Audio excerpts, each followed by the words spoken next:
सुरुवात करूया. जय शिवराय सर्वांना.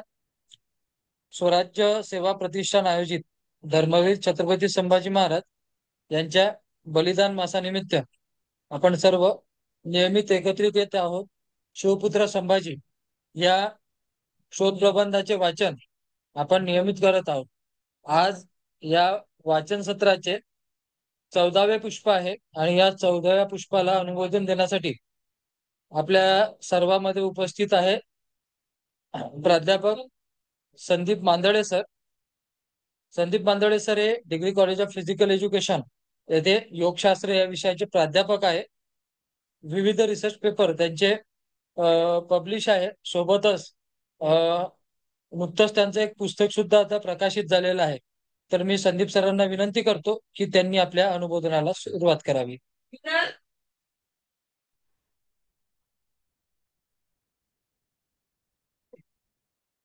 सर्वांना जय शिवराय. हरिओम. आवाज येतोय सर? आवाज येतोय माझा? हो दादा. येत आहे सर. हा सर येतो. सर्वांना हरिओम. जय शिवराय. जय भवानी. जय शिवाजी. जय शिवराय सर. मागील 13 दिवसापासून आपण नित्यनेमाने या ग्रंथाचे वाचन करत आहोत आणि हा एक स्तुत्य उपक्रम आहे जो सन्माननीय प्राध्यापक प्रतीक पाथरे सर यांनी चालवला आहे. छत्रपती संभाजी महाराज कोण होते? सर्वांना परिचित आहेत. छत्रपती संभाजी महाराज यांचे कार्य काय होते हेही सर्वांना परिचित आहे. परंतु आपण छत्रपती संभाजी महाराज यांना किती आत्मसात केले किंवा आपल्या अंगीकारले याचे आत्मपरीक्षण आपण कधी करतो का? मागील 13 दिवसापासून सन्माननीय प्रतीक पात्रे सर या ग्रंथाचे वाचन करीत आहेत. त्यांच्या जीवनातील विविध प्रसंग सांगत आहेत.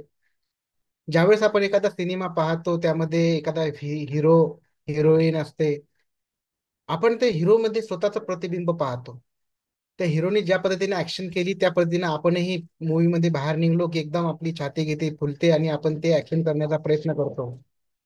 भरपूर काही आपण त्याच्यातून घेण्याचा प्रयत्न करत नाही तर आपण तसं होण्याचा प्रयत्न करतो. परंतु आजच्या स्थितीमध्ये आजच्या घडीला आपण असं जे पुस्तकातून वाचतोय किंवा आता छत्रपती आपलं छावा हा चित्रपट इथे प्रदर्शित झाला, आपणही थिएटर मधून निघल्यावर कधी वाटतंय का की आपण छत्रपती संभाजी महाराज व्हावे? त्यांच्यावर किती अन्याय किती अत्याचार झाले त्यानंतर आपल्याला असं वाटत नाही, तर आपल्याला फक्त दुःख होते की नाही त्यांनी आपल्यासाठी खूप झेललं खूप केलं.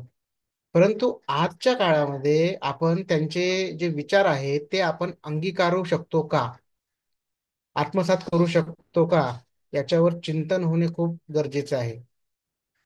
आज आपला जो व्हॉट्सअप ग्रुप आहे त्या व्हॉट्सअप ग्रुपमध्ये जवळपास 400-450 व्यक्ती पार्टिसिपेट आहेत. गुगल फॉर्म तर भरपूर लोकांनी भरले असतील.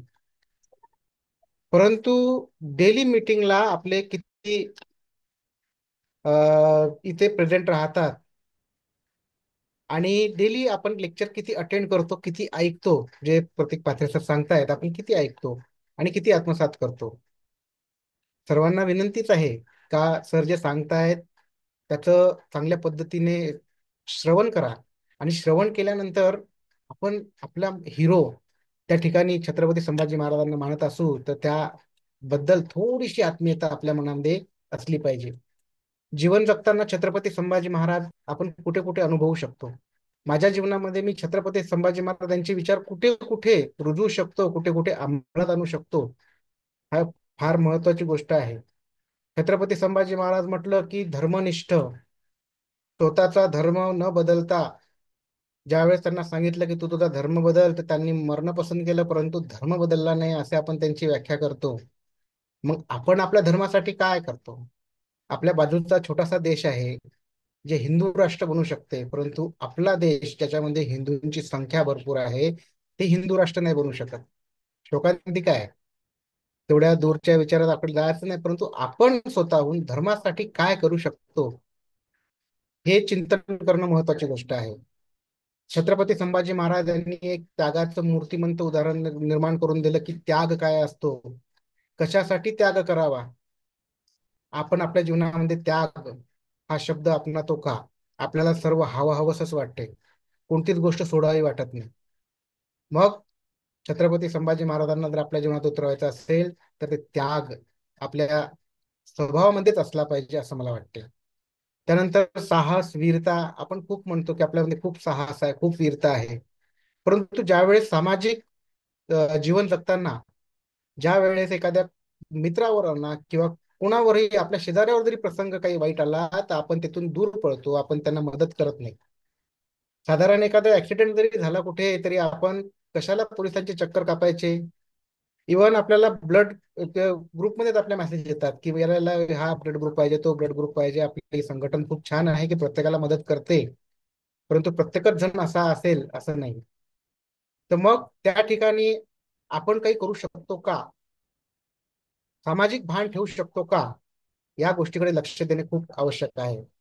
साहस वीरता तर प्रत्येकामध्ये आहेच, परंतु त्या साहस वीरतेसोबतच आपण समाजामध्ये राहून समाजासोबत कसे एकनिष्ठ राहू. छत्रपती संभाजी महाराजांनी छोटे छोटे मावळे जमा करून, विश्वास संपादन करून, छत्रपती शिवाजी महाराजांनी जे राज्य निर्माण केलेलं आहे त्याला टिकून ठेवण्याचा खूप मोठा प्रयत्न त्यांनी केला आणि तो सक्सेसफुल सुद्धा झाला. त्यानंतर आपल्यामध्ये नेतृत्व गुण आहे, आपण नेतृत्व करू शकतो, परंतु एक भीती असते मनामध्ये की आपण नेतृत्व केलं, काही चुकलं, काही माकलं तर काय होईल. छत्रपती संभाजी महाराजांनी हा विचार केला नाही. वडील वारले त्याच्या एका महिन्याच्या आत एवढी मोठी सॉरी त्यांनी केली, जगाला दाखवून दिलं. मग आपण कुठे कमी आहोत. मग यांचे असे विचार आपण आपल्या जीवनामध्ये अंगीकारू शकतो का. आपल्या संस्कृतीची विरासत त्यांनी जोपासली, संस्कृतीला तेवत ठेवलं. अशा भरपूर काही गोष्टी आहेत ज्या छत्रपती संभाजी महाराजांकडून शिकण्यासारख्या आहेत. त्यांचा दूरप्रचार झाला, ते आता इतिहास जमा झाला. सध्याच्या कंडिशन मध्ये जे छत्रपती संभाजी महाराज आपल्या समोर आहेत आणि ज्यांचं वाचन प्रत्येक पात्रेसर करतायत, त्याच छत्रपती संभाजी महाराजांना आपल्या जीवनामध्ये, त्यांचे विचार आपल्या जीवनामध्ये कुठेतरी रुजवण्याचा प्रयत्न सर्वांनी करावा, ही सर्वांना विनंती आहे. दुसरं महत्वाची गोष्ट की सातत्य हे खूप कमी लोकांमध्ये असते. बलिदान मास 40 दिवसाचा पाळणे वेगवेगळ्या पद्धतीने पाळतात. मला सरांनी सांगितलं की कोणी अनवाणी पायानं चालते, कोणी एक वेळ भोजन करते, भरपूर काही हे करतात. परंतु 40 दिवस सतत वाचन करणे आणि 40 दिवस त्याहूनही महत्वाचं म्हणजे श्रवण करणे, हे खूप महत्वाचे दोन हे आहेत. आणि आज प्रतीक पात्रे सर नियमित रूपाने 40 दिवस हे करतायत. त्यांचा खूप खूप खूप आम्हाला अभिमान वाटतो आणि त्यांना माझ्या खूप खूप शुभेच्छा आहेत. त्यांच्यासोबत शिवादादा काळे नेहमी खंबीरपणे पाठीशी उभे राहतात. त्यांचे दादा जे नेहमी त्यांना प्रोत्साहन देतात, त्या सर्वांना मी पुन्हा एकदा शुभेच्छा देतो. आणि जे प्रतीक सर पुढील 40 दिवस अजून वाचणार आहेत त्यांच्यातून काही ना काहीतरी आपल्या जीवनात आत्मसात करावे अशी सर्व स्वराज्य सेवा प्रतिष्ठान किंवा मावळ्यांना विनंती करतो आणि ते थांबतो. हरिओम, जय शिवराय. जय शिवराय. धन्यवाद सर. खूप प्रेरक असं मार्गदर्शन केलं, कारण शंभूच्या चरित्रातून काहीतरी निष्पादित व्हावं. नुसतं एका पिक्चर पुरते छत्रपती संभाजी राजा सीमित न राहता, निदान त्या माणसानं आपल्यासाठी जे केलं, आपण आपल्या समाजासाठी सुद्धा काही देणं राहतो. कारण महाराजांचं बलिदान हे समाजभानातून झालेलं आहे. महाराजांना तत्कालीन समाज व्यवस्थेचा जर विचार केला नसता तर बहुतेक महाराजांनी औरंगजेबाचा आमिष स्वीकारून स्वतःचा जीव वाचवला असता. पण संभाजीराजेंनी तसं न करता तुमच्या आमच्यासाठी हे हौतात्म्य पत्कारलं. त्यामुळे निदान या हौतात्म्याच्या एका मासात तरी आम्ही शंभू चरित्राचं श्रवण केलं पाहिजे. आणि सरांना माहित आहे, सर नेहमी माझ्या पाठीशी खंबीरपणे उभे असतात. आणि माझ्या इथं सर्वात मोठा आधारस्तंभ म्हणजे संदीप सर आहे. तर सरांना सांगितलं की मला झोप येत नाही, कारण की ते डोळ्यापुढं पूर्ण तो पिक्चर पाहिल्यानंतर ते चित्र घुमत आहे. पण ते पिक्चर म्हणजे शंभूराजे नाही आहे, तर शंभूराजे समजलं पाहिजे. आणि म्हणून सरांना मी कल्पना बोलून दाखवली की माझी एक इच्छा आहे की शोध प्रबंधाचं निदान वाचन झालं पाहिजे. आणि तो शोध प्रबंध निदान, आणि तेव्हाच मी ठरवलं होतं की लोक जास्त जुडतील याची अपेक्षा ठेवायची नाही. जे जुडले त्यांचं स्वागत आहे. मी माझ्या स्वतःसाठी हा बलिदान मास करतोय, मला वाचायचा आहे म्हणून करताय.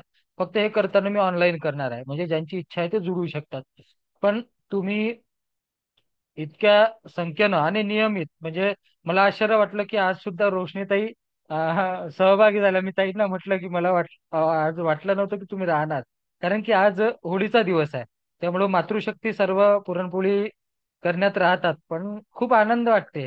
रोशनीताई आल्या, पूजाताई आहे, त्यानंतर आमची अंजली आहे, विद्यार्थिनीच आहे, पण तिचा लढा आणि रोज तिचं ते सातत्य खरंच म्हणजे कौतुकास्पद. आणि मला जे साध्य करायचं होतं, संख्या कमी आहे, संख्येच्या कधीच मागे मी धावत नाही, पण निदान ते साध्य होत आहे आणि तेवढ्या सातत्यानं तुम्ही सर्व लोक जुळत आहे. हा एक एक आनंदाची बाब माझ्यासाठी आहे. तर आता याच्या पुढे आपण शंभूचरित्राच्या वाचनाला सुरुवात करू. ती लिंक आपल्या ग्रुपवर येईल, सर्वांनी ते जॉईन व्हायचं आहे. जय शिवराम. अनुबोधनानं आजच्या 14व्या सत्राचे वाचनाची सुरुवात करतो आहे. मागच्या सत्रात पाहिलो की आपण रामशेज किल्ला घ्यायसाठी मुघलांना खूप संघर्ष करावा लागला. एक छोटासा रामशेज किल्ला सुद्धा छत्रपती संभाजीराजेंच्या कार्यकाळात मुघलांना आणि त्यांच्या कितीतरी सरदारांना, मातब्बर सरदारांना घेता आला नाही. खरं तर ही जिद्द आणि चिकाटी आपल्या मावळ्यांची होती. आणि त्याच जिद्दीला स्मरून आजचा दुसरा प्रसंग आपल्या पुढे मांडतोय. त्र्यंबकगड. मुघली सैन्याच्या एका वेळच्या अनेक ठिकाणी आक्रमण आणि हालचाली चालू होत्या. रामशेजला वेढा घातलेला असतानाच मुघल त्र्यंबकगड घेण्याचा प्रयत्न करीत होते. हा गड नाशिकच्या आग्नेयेस 20 मैलावर आहे. रामशेजच्या वेड्याच्या वेळी केशव त्रिमल याच गडावरून रामशेजला दारुगोळा व युद्ध साहित्य पुरवत असत. 1682च्या डिसेंबर महिन्यात पहिल्या आठवड्यात मराठ्यांची फौज त्र्यंबकगडच्या बाजूने गेल्याने खान जहान बहादूरला चा मुलगा मुझफ्फर खान याला फौजेच्या जोरावर तंबी देण्यासाठी नेमण्यात आले. मुझफ्फर खान आणि मराठा यांच्यात चकमकी झाली. त्यानंतर बारा महम्मद खान त्र्यंबकगडाच्या 3 वाड्या झाडल्या. या विजयाबद्दल त्याला 1000 रुपये किमतीचा हत्ती देण्यात आला. संभाजीराजेंच्या बाजूने राघव खोपडा याने 1683च्या फेब्रुवारी महिन्यात अमानत खानकडे चाकरी करण्याची इच्छा व्यक्त केली. त्याच्यावर बादशाची कृपा झाली असती तर तो मुघलांना त्र्यंबकगड मिळवून देणार होता. यासाठी त्याला 700 जात व 200 स्वाराचा मान देऊन काही रोख रक्कमही देण्यात आली. राघव खोपडा फिटूर होऊन त्र्यंबकगडाच्या किल्लेदाराकडे गेला. किल्लेदार मुघलांना वश होऊन त्याला किल्ला देईल अशी राघव खोपड्याची समजूत होती, परंतु तो फितूर न होता संभाजी महाराजांशी एकनिष्ठ राहिला. राघव खोपड्याच्या कारस्थाना अयशस्वी झाल्याने तो तेथून पळाला. त्याच्या हातातून काम झाले नाही, म्हणून त्याच्या मार्फत मध्यस्थी करणाऱ्या जमानची स्वारांची वाढ करून इहमत खानाने त्याला कैद केले.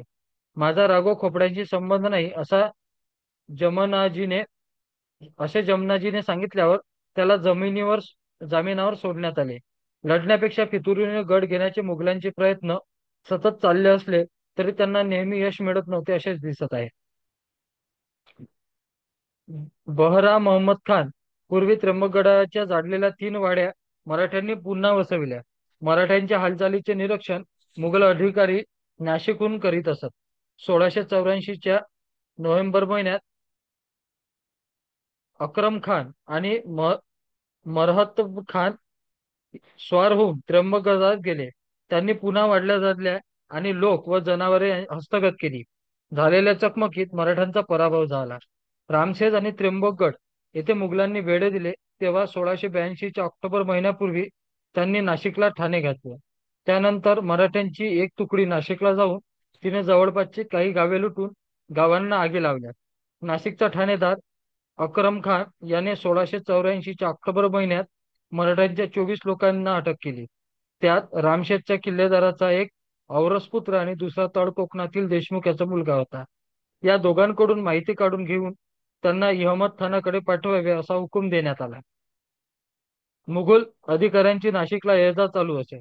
1684च्या डिसेंबर महिन्याच्या दुसऱ्या आठवड्यात बुऱ्हाणपूरचा सुभेदार सय्यद अनवर खान नाशिकला पोहोचला. तेव्हा पिपळगाव येथे ठाणे कायम करण्याचा त्याला हुकूम देऊन सावध राहण्यास सांगितले.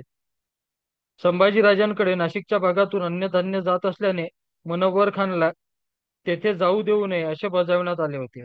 मराठ्यांकडील कोणालाही या प्रांतात येऊ देऊ नये असेही त्याला सांगण्यात आले होते. इंग्रजांच्या बातमीप्रमाणे यावेळी मराठ्यांच्या प्रदेशात महागाई झाल्याचे दिसते. संभाजीराजे सैनिकांना अन्नधान्य कमी पडू नये म्हणून अहमदाबाद, सुरतवरून व गुजरात पुरवठा करण्याचे प्रयत्न करीत असावे. 1685 सालच्या जानेवारी महिन्याच्या सुरुवातीस संभाजी महाराज सरदार तात्याराव पाट यांच्यासह 5,000 स्वारांसह नाशिकच्या सिन्नर आणि भगोरच्या भागात मुकाबला करण्यासाठी गेले होते. तेव्हा शिवनेरचा ठाणेदार मोहम्मद खलील व बघेरचा ठाणेदार गोविंदराव हे त्याला सामना देण्याची कामगिरी बजावत होते. मराठ्यांची फौज नाशिकच्या बाजूला गेल्यावर तेथील ठाणेदार अक्रम खान व सय्यद मुनव्वर खान याच्याकडून समजतात अतफुल्लाह खान व अकलात खान फौजेसह मराठ्यांना तंबी देण्यासाठी सांगितले. त्याचप्रमाणे आतिश खानही मराठ्यांना तंबी देण्यासाठी फौजेसह नाशिककडे निघाला. नाशिक शहराच्या संरक्षणासाठी तेथील ठाणेदार अक्रम खान तसेच यास तेथेच ठेवून सय्यद मुनव्वर खानाने त्याच्या लोकांसह आणि नियुक्त केलेल्या 200 स्वारासह नाशिक जिल्ह्यात आलेल्या मराठ्यांना तंबी देण्यासाठी स्वारी केली. आतिश खान नाशिकला पोहोचल्यावर त्याला तेथे गुप्तचरांकडून मराठ्याची फौज नाशिकवरून बागलाणला गेल्याचे समजते. तेव्हा आतिश खानच्या मुलाने बगुने व जास्तीचे समान मोहम्मदपूर येथे पाठवून मराठ्यांचा पाठलाग केला. मराठ्यांची फौज नाशिकवरून वराठात गेली होती म्हणून अक्रम खानाने काही लोक सय्यद मुनव्वर जवळ ठेवून उरलेल्या लोकांसह मराठ्यांचा पाठलाग केला. आतिश खानले नाशिकला पोहोचल्यापर्यंत सय्यद मुनव्वर खानने तेथेच राहावे असा त्याचा हुकूम होता. यावेळी घोडेस्वारासह मराठ्यांना तंबी देण्यासाठी गाजीउद्दीन खान नाशिकला गेला. मराठ्यांची मुघलांना बराच त्रास देऊन सतावले असावे असे मुघलांच्या धावपळीवरून दिसते. 1682-84 मध्ये त्र्यंबकगड घेण्याचा मुघलांचा प्रयत्न फसल्याने नंतर मुघल सरदार मार्तरफ खान याने तो गड घेण्यासाठी 1688च्या ऑगस्ट महिन्यात वेढा घातला. 1688 मध्ये औरंगजेबाने मार्तब खानाच्या नावाचे फरमान सादर केले. त्यात म्हटले होते की तुमची मर्जी मिळाली, मजकूर आमच्या नजरेस आला, तुमची कामगिरी पसंत केली जात आहे, तुम्हाला खिल्लतीचे वस्त्र 1 हत्ती 20,000 रुपये रोखही देण्यात येत आहे. तुमच्या मनसबीत 500ची वाढ करण्यात आली आहे. तुमची विनंती आम्ही मान्य करतो. त्याचा तपशील बक्षी उल्मुख बराव खान त्याच्या पत्रावरून कळून येईल. मोहम्मद अफजलच्या मनसबीत वाढ करण्यात आली आहे. बादशाहची कृपेबद्दल आम्ही आभारी आहोत आणि बादशहाची अधिकाधिक सेवा करावी. त्र्यंबकचा किल्ला घेण्याचा हर प्रकारे प्रयत्न करावा हेच त्याचे चीज होईल आणि ते जाणावे. मार्तरफ खानाने पट्टागड आणि इतर किल्ले जिंकल्यानंतर 1688च्या ऑगस्टच्या अखेरीस त्र्यंबकगडाला वेढा घातला. त्या वेढ्यासंदर्भात बादशाहला कळविताना मार्तरफ खान लिहितो, त्र्यंबकच्या किल्ल्याचा मी 6 महिन्यापासून वेढा घातला होता. किल्ल्याभोवती मी चौक्या बसवल्या होत्या. 6 महिन्यापासून किल्ल्याच्या लोकांनी ये जाण करण्यास मुश्किल झाले होते. किल्ल्यात रसदेचा एक दाणाही पोचू नये अशी मी व्यवस्था केली होती. यामुळे किल्ल्यातील लोक हवालदिल झाले होते. त्यांनी शरण येण्याची तयारी दाखवली होती. गुलशनबादचा नाशिकच्या ठाण्यात आमचे सैन्य थोडे होते. या भागात मराठ्यांच्या हालचाली सुरू झाल्याची बातमी पसरली. ही परिस्थिती पाहून मी त्र्यंबकच्या किल्लेदारांना बादशाही कृपेचे आश्वासन दिली. जुलूस 32 राबिउल महिन्यात 26 तारखेस त्र्यंबकचा किल्ल्याचे अधिकारी तेलंगराव आणि शामराज हे किल्ल्यावरून खाली उतरले. आपल्या कृपेने त्र्यंबकचा किल्ला आमच्या ताब्यात आला. तेलंगराव आणि शामराज यांनी कोणत्या मनसबी द्यायच्या याचा तपशील सोबतच्या यादीवरून दिसून येईल आणि अर्जी आणि किल्ल्या या काका मनसबदार याच्या भावाबरोबर पाठवले आहेत. ते आपल्या पाहण्यात येतील. त्र्यंबकच्या किल्ल्याच्या मोहिमेत औंढा किल्लेदार श्यामसिंग याचा मुलगा हरिसिंग याने आपल्या जमेतीनिशी कामगिरी केली. त्याच्याबरोबर 300 स्वार आणि 1000 पायदळ देऊन त्याला त्र्यंबकचा किल्ला सांभाळण्याच्या कामावर नेमले आहे. नवीन किल्लेदार नेमून इथपर्यंत तो हे काम सांभाळेल. त्याच्या मनसबीत 50 आणि 50 स्वार अशी वाढ करण्यात आलेली असून अशी तो आशा बाळगून आहे. हा किल्ला ताब्यात आल्यानंतर औरंगजेबाने मार्तरफ खानास फरमान पाठवले. असे मार्तरफ खानने जाणावे की तुमची अर्जी पोहोचली. आपण त्र्यंबक किल्ला जिंकून घेतला असून त्रंगलवाडी किल्ल्याचा वेढा घातला आहे असे कळवले आहे. त्र्यंबकचा किल्ला तुम्ही पाठवल्या त्या आमच्या नजरेखालून गेला आहे. तुमची कामगिरी पसंत करण्यात येत आहे. तुमच्या स्वतःच्या मनसबीत 500ची वाढ करण्यात येत आहे. तुमची मनसब बिनशर्त राहील. तुमची यापूर्वीची आताची मनसब मिळून 3000 मनसब तुम्हाला व खिल्लतीचा पोशाख तसेच झेंडाचा मान देण्यात येत आहे. कदीमुल्ला खान, तिकडे पोहोचता तुम्ही कोकणात उतरावे आणि माहुली आणि इतर भागातील किल्ले ताब्यात आणावे. कल्याण, भिवंडी वगैरे महालात ठाणी बसवावी आणि त्या जिल्ह्याचा बंदोबस्त करावा. ईश्वरदास नागरने दिलेल्या माहितीप्रमाणे मुघल सरदार मोतीमत खान मार्तारफ खान किल्ला जिंकून घेतला. त्याला बक्षीस म्हणून 30,000 रुपये देण्यात आले. नाशिक जिल्हा साल्हेर, मुल्हेर, रामशेष, त्र्यंबकगड येथील मुघल आक्रमण मराठे चांगलेच तोड देत होते. नाशिक जिल्ह्यातील औंढा पट्टा, कांचनगड, अंकाई टंकाई, हनुमंतगड, आवळा जावळा इत्यादी ठिकाणी मराठी आणि मुघल यांच्या चकमकी उडाल्या. त्या लढाया मोठ्या नसल्या तरी त्यांच्यावरून मराठ्यांच्या हालचालीचा विस्तार सहज देण्यात येतो. 1682च्या जून महिन्याच्या पहिल्या आठवड्यात मराठे आणि मुघल यांच्यात औंढा पट्टा गडावर लढाई झाली. औंढागड नाशिक जिल्ह्यातील सिन्नर तालुक्यात नैऋत्येस देवळालीच्या दक्षिणेस 10 मैलावर आहे. पट्टागड अहमदनगर जिल्ह्यात अकोला तालुक्यात अकोल्याच्या वायव्येस 16 मैलावर आहे. दोन्ही गड मराठ्यांच्या ताब्यात होते. मुघलांनी या गडांना वेढे दिले तेव्हा मराठे व मुघल यांच्यात चकमकी झाल्या, पण त्यात यश न आल्याने खान बहादूरने मुझफ्फर खान, रणमस्तकाल मोकलहसीन यांना रवाना केले. मराठ्यांनी तेथून त्यांच्या विशिष्ट युद्धतंत्रानुसार पाडल्यास चा आण आणला आणि संधी मिळताच पुन्हा हमला केला. पुन्हा झालेल्या लढाईत दोहांकडील माणसे मेली. मुघलांना दोन्ही किल्ले जिंकता आले नाहीत. 1685च्या फेब्रुवारी महिन्यात दुसऱ्या आठवड्यात रुपाजी भोसले मोठी फौज घेऊन औंढा पट्टा येथे मुघलांच्या प्रदेशात शिरला. तेव्हा नाशिकला आलेले गाजीउद्दीन फिरोजजंग तेथून धावून गेला. मराठे तेथून पुढे गेले. मराठ्यांच्या फौजेतील बरेच माणसं मेली असा मुघलांचा दावा आहे. पट्टागड 1688 साली मार्तलब खान बागलण्यातील अनेक गड घेण्यास सुरुवात केली. त्यातील पट्टागड संबंधी 1688 मध्ये मार्तलब खानने औरंगजेबाकडे अर्ज पाठवला. त्यात तो लिहितो, हा सेवक मार्तलब खान अर्ज करतो की या सेवकाने काही दिवसापासून सुमारे 1000 कोळी, भिल्ल आणि मावळे यांचे पायदळ पथक चाकरीत घेतले आहे. मराठ्यांच्या ताब्यात असलेला पट्टा आणि इतर किल्ले त्याच्या लगतच्या जमीनदाराचा रकमा पुरवण्यात आल्या आणि त्यांची मनसब व इतर बक्षिसे त्यांची प्रलोभने दाखवून त्यांना बादशाही कृपेचे उमेदवार बनवण्यात आले आहेत. हरजीज अखडे आणि आरती बस खान याचे आपसातील वाकडे आले होते. त्यामुळे हरजी हा सिन्नर परगण्यातील सोना आणि आपल्या गावी जाऊन बसला होता. त्याला रोख रक्कम, घोडा, शिरपाव दिली. उभे केलेले पथक त्याच्या दिमतीला देण्यात आले आणि पट्टा किल्ला जिंकून घेण्याची कामगिरी वर तो रवाना झाला आहे. तो किल्ला घेण्याची योग्य संधी शोधित होता, पण ही मोहीम पार पडेना. त्याला कारण तारतबीस खानने निर्माण केलेल्या अडचणी होत्या. या सुमारात बादशहाने गुलशनाबाद नाशिकच्या ठाणे हद्दीवर नेमले.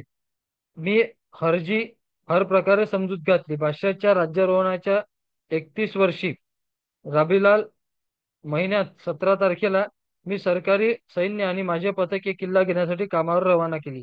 रामबिलासने 23-24 तारखेस माझे सैनिक मध्यरात्रीच्या सुमारास दोर लावून किल्ल्याच्या तटावर चढले आणि त्यांनी किल्ला जिंकून घेतला.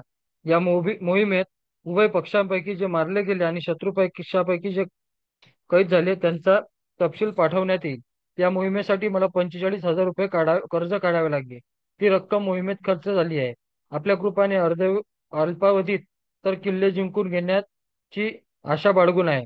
मोहम्मद अफजल याला सांगून संगमनेरवरून या मोहिमेसाठी बोलवून घेतले होते. त्याच्याबरोबर पट्टा किल्ल्याचा किल्लेदार पाठवित आहे. केशवचंद बुंदेला याच्याबरोबर भगूरचा ठाणेदार गोविंदराव याचे निम्मे पथक देऊन केशवदासला तूर्त किल्ला सांभाळण्यासाठी सांगितले आहे. किल्ल्याच्या पायथ्यावर इलाख्यावर मी गोविंदरावाची फौजदार म्हणून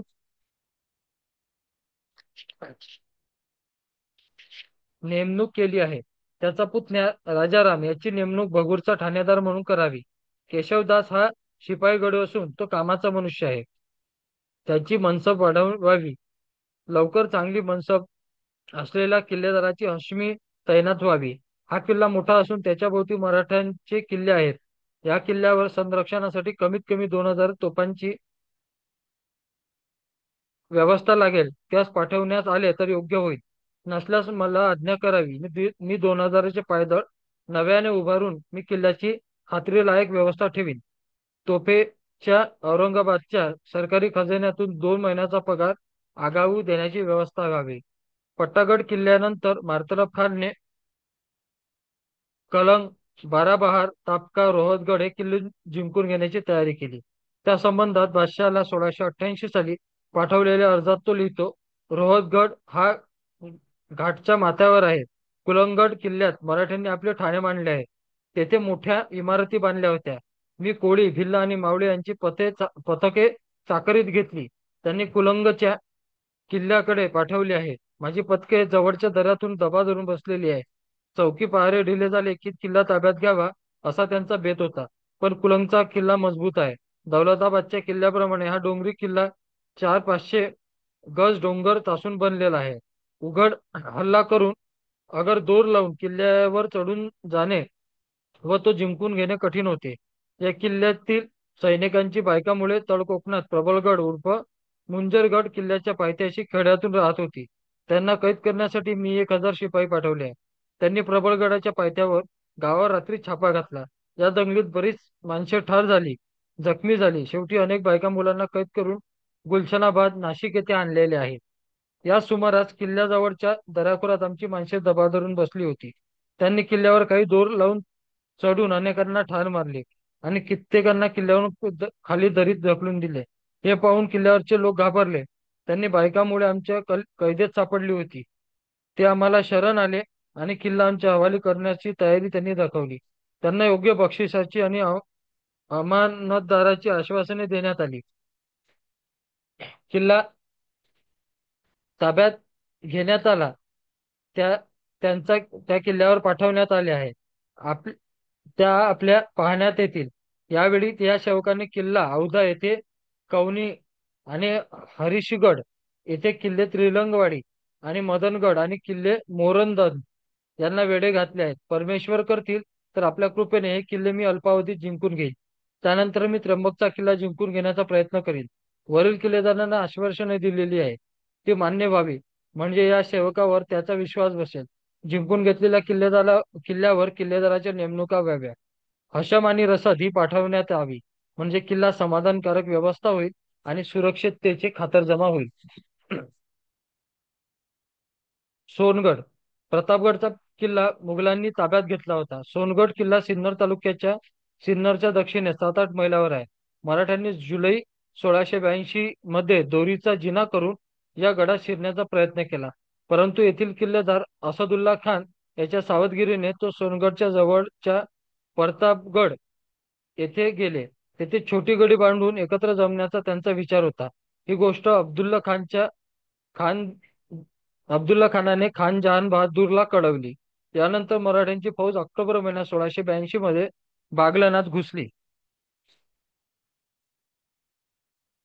मारूम खान याला त्याच बंदोबस्त करण्यासाठी रवाना करण्यात आले होते. अशीच एक तुकडी चांदोराकडे गेली होती. तेथील ठाणेदार अब्दुल्लाह याने मराठ्यांना तंबी देण्यासाठी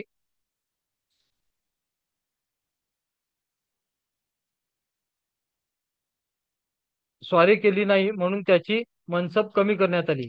कांचन मंचन किल्लेदार अलाह खान ऑक्टोबर महिन्याच्या दुसऱ्या आठवड्यात बातमी समजली की मराठ्यांनी कन्हेरी गडाला वेढा दिला आहे. या परिसरात प्रवेश केला होता, म्हणून त्यांनी मराठ्यांशी मुकाबला करण्यासाठी फौज रवाना केली. मराठ्यांकडील काही लोक जिवंत पकडण्यात आले. कांचनगड कवळण तालुक्यातील कांचनेच्या कळवणच्या आग्नेयेस 5-6 मैलावर डिसेंबरमध्ये मराठ्यांची फौज या गडापर्यंत पोहोचली. तेव्हा अंकाई टंकाईचा ठाणेदार अहमद खान तेथे पोहोचला. त्याने मराठ्यांबरोबर मुकाबला केला आणि त्यांचा 10 मैलापर्यंत पाठलाग केला.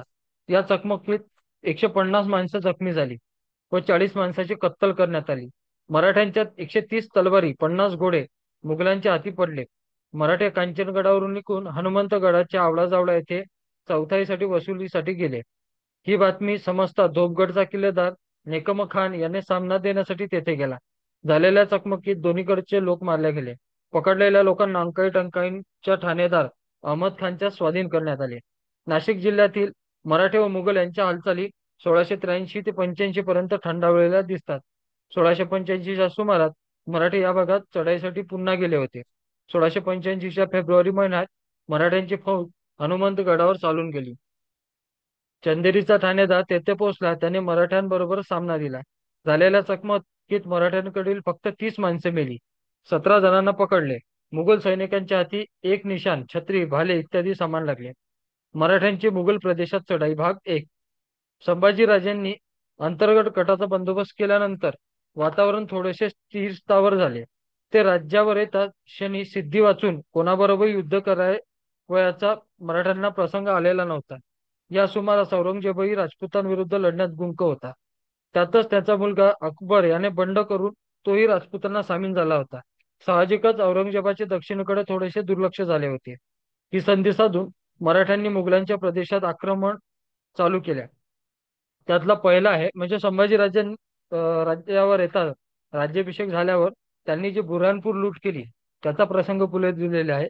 बुऱ्हाणपूर शिवाजी महाराजांनी आपल्या शेवटच्या काळात मुघली हद्दीत लुटमार करणे, मुलूक उद्ध्वस्त करणे इत्यादी गोष्टी सुरू केलेल्या होत्या. गादीवर आल्यावर संभाजीराजांनी आपल्या वडिलांच्या धोरणाचा अवलंब केला होता. 1688 सालच्या नोव्हेंबर-डिसेंबर महिन्यात हंबीररावने बुऱ्हाणपुरात जाऊन ते लुटले. या लुटीशी थोडीशी झड तेथील इंग्रज वखारवाल्यांनाही लागली होती. नोव्हेंबरच्या पहिल्या आठवड्यात शिवाजी महाराजांचे सैन्य बाहेर पडल्यामुळे चोप्याजवळ भीतीचे वातावरण निर्माण झाले. मराठ्यांची एक तुकडी सुरतेवर तर दुसरी बुऱ्हाणपुरास आणि तिसरी बहादूर खानला हुलकावणी देण्यात गुंतून ठेवून असल्याची बातमी चोपड्यास इंग्रजांना समजली. आपल्या 10-11-1688च्या पत्रात नमूद केली होती. संभाजी राजाच्या सैन्याने धरणगाव लुटल्याचे आणि वखारीची बरीच नुकसान केल्याचे दामणगावच्या वखारवाल्यांनी आपल्या 11-2-1681च्या पत्रात कळवले आहे. या लुटीची विस्तृत हकीकत खाफी खान याने दिलेली आहे. या संबंधी जेदे शकावली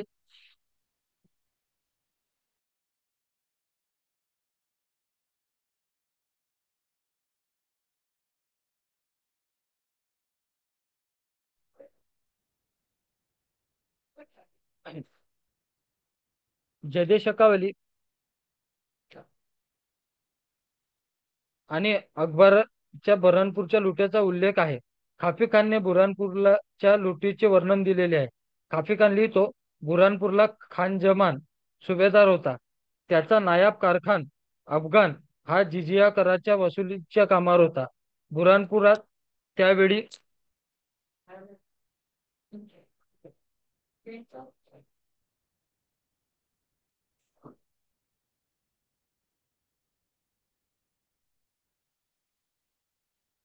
तोच हजर होता. त्याच्यापाशी 200-300 पेक्षा अधिक स्वार नव्हते. सुमारे 20,000 स्वारांशी तो दुष्ट संभाजी महाराजांच्या वऱ्हाडात उच्छाद घालत फिरत होता, असं खाफी खानाच्या बक्षीस लिहिले आहे. बुऱ्हाणपुरापासून वऱ्हाडचा सुभा 35 कोसावर आहे. तो मुलूक उद्ध्वस्त करून तो 35 कोसांची मजल मारून एकाएकी बुऱ्हाणपुरावर चालून आला. काफरांची फौज कुठल्याही दिशेने बुऱ्हाणपुरावर येईल अशी मुळीच कल्पना नव्हती. तशी बातमीही पसरली नव्हती. बुऱ्हाणपुरापासून 1.5 कोसावर बहादूरपुरा म्हणून एक पुरा आहे. तो अतिशय संपन्न होता. लक्षाधीश असे सराफ सावकार तेथे राहत. देशदेशीचे जिन्नस, जरजवाहीर, सोने, नाणे, रत्ने असा लक्षावधी रुपयाचा माल येथील दुकानात साठवला होता. शहराच्या तटबंदीच्या बाहेर बहादरपुरा आणि इतर 17 पुरे होते. मराठ्यांनी त्याला घेरले. विशेषतः बहादूरपुऱ्यावर ते इतक्या अनपेक्षितपणे तुटून पडले की त्या पुऱ्यातून एक एक माणूस आणि एक एक पैसा लोकांना हलविता आला नाही. पुऱ्यात आगी लागून त्याचा धूर आकाशापर्यंत पोहोचला तेव्हा कुठे बुऱ्हाणपूरचा नायब आणि शहरातील इतर लोक यांनी मराठी आल्याची खबर कळली. कारकल खान मराठ्यांचा प्रतिकार करण्याची शक्ती नव्हती. त्याने शहराचे दरवाजे बंद केले आणि तट आणि बुरुज, वेशी इत्यादीचा बंदोबस्त करू लागला. हसनपुरा, शहाजगंज, शहाजहानपुरा, खर्रमपुरा, नवाबपुरा इत्यादी 17 पुढे शहराच्या तटाला लागून होती. ही जणू काही शहराची केंद्रे होती. प्रत्येक पुरात लाखो रुपयाचा माल सराफ, व्यापारी इत्यादी पाशी होता.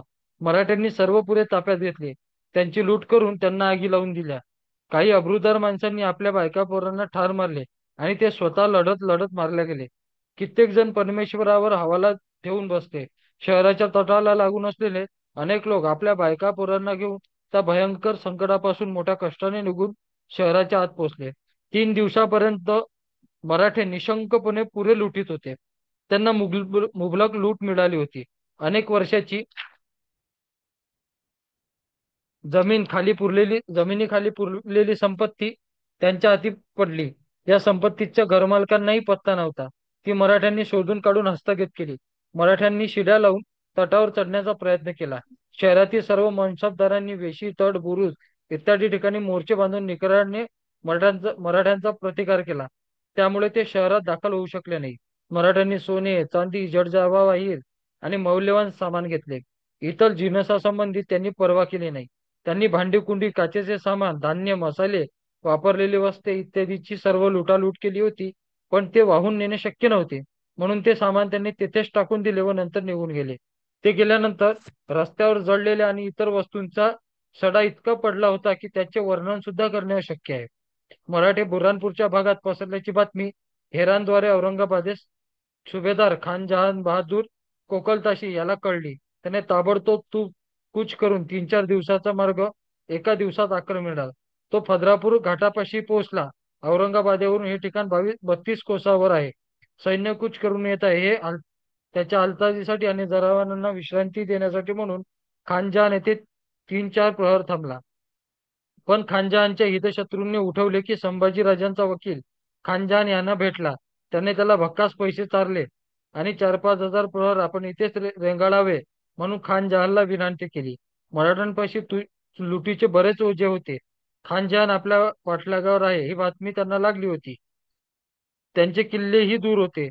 येथपर्यंत पोहोचणे त्यांना शक्य नव्हते. पण त्यातल्या त्या जवळ असलेला त्यांचा किल्ला म्हणजे साल्हेरचा असून तो बालगणात होता. मराठे परगणे, चोपडा व मुस्ताबादच्या वाटेने चालले होते. अशा परिस्थितीत खानजहानने फर्जापूरवरून डावीकडे वळून धरणगावच्या आणि चोपडा या गावाची वाट धरून काफरांचा मार्ग अडवण्यास हवा होता. पण गनिमांच्या वकिलाच्या विनंतीवरून तो सरासर विचाराच्या विरुद्ध वागून उजवीकडच्या वाटेने एकलाबादला रवाना झाला. गनिमांची ही बातमी ऐकली बरे झाले असे त्यांना वाटले. बरोबर असलेले चांदी, सोने इत्यादीची लूट जितकी नेता आली तितकी त्यांनी नेली. त्यांनी सगळे कैदी बरोबर घेतले. खान जहान बुऱ्हाणपूरला जाऊन पोहोचेपर्यंत मराठे चोपड्याच्या वाटेने तडक निघून जाऊन 4-5 दिवसात साल्हेरला पोहोचले. बुऱ्हाणपूरचे प्रतिष्ठित नागरिक, मौलवी, विद्वान इत्यादींनी बादशाहकडे एक अर्जी पाठवली. काफरांचा जोर झाला. आमची अब्रू संपत्ती नष्ट झाली. यापुढे शुक्रवारची नमाज बंद पडेल अशा अर्जीत लिहिले होते. यावर बादशाने खानजहाला चिडून पत्र लिहून कळवले. दक्षिणेत काफरांचा बिमोड करण्यासाठी मी स्वतः येत आहे. बादशाह खानजहानवर अतिशय चिडला.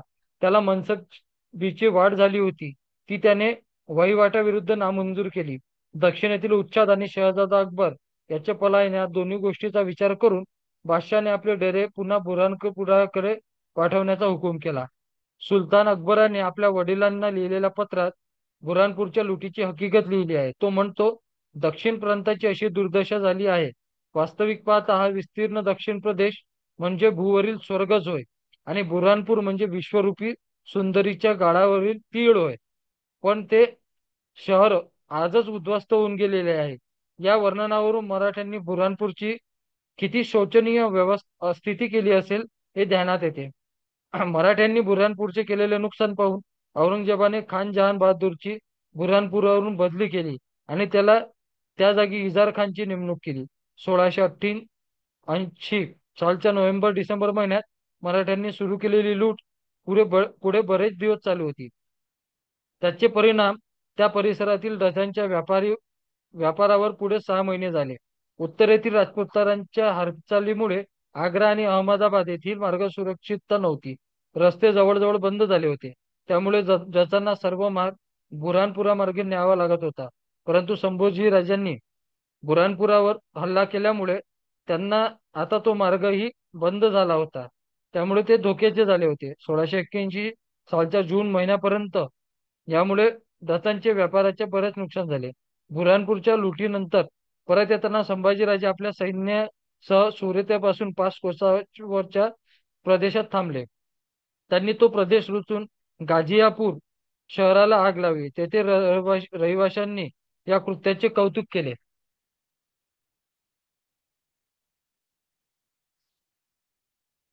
इर्ज खानला बुऱ्हाणपूरचा सुभेदार नेमले होते, परंतु त्याला तेथून वराडच्या सुभेदारावर ठेवून त्याच्या ठिकाणी खान जमाल खान याला नेमण्यात आले होते.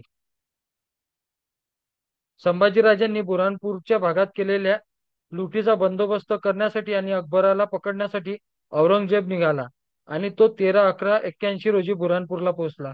तो तेथे येऊन राहिला तरी मराठ्यांना त्यांना न जुमानता पूर्ववत लढाई चालून ठेवली. ते बुऱ्हाणपूर आणि भोवतालचा प्रदेश नासधूस करत होते. 23/11/81 ला बुऱ्हाणपुरातील राजवाड्याला लागून असलेल्या 2 कोठारात दारूचा स्फोट झाला. त्यामुळे बरीच माणसे ठार झाली. त्याच रात्री लालबागजवळ असलेल्या उल्तफुल खान कोका याच्या तळावर डाका पडला.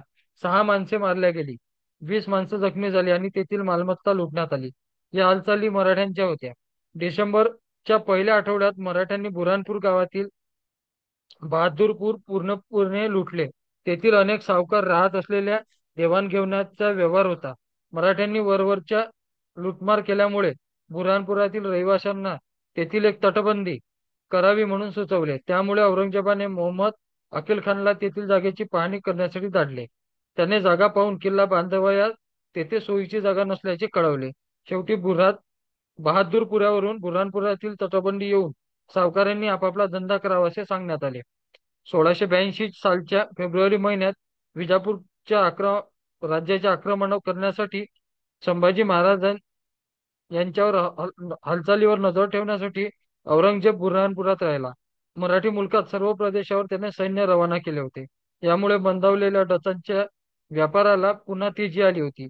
परंतु संभाजीराजे, राजपूत आणि मुघल यांच्यात व्यापारी काफिल्यावर हल्ल्यामुळे व्यापाऱ्यांना अडथळे निर्माण होऊन बरेच नुकसान झाले होते. आज आपल्या 13व्या पुष्पाचे वाचन येथेच पूर्ण होत आहे. उद्या आपण नियोजित वेळात सर्व जुळून आपण 14व्या पुष्पाच्या वाचनाला सुरुवात करू. जय शिवराय सर्वांना. जय श्री जय शिवराय.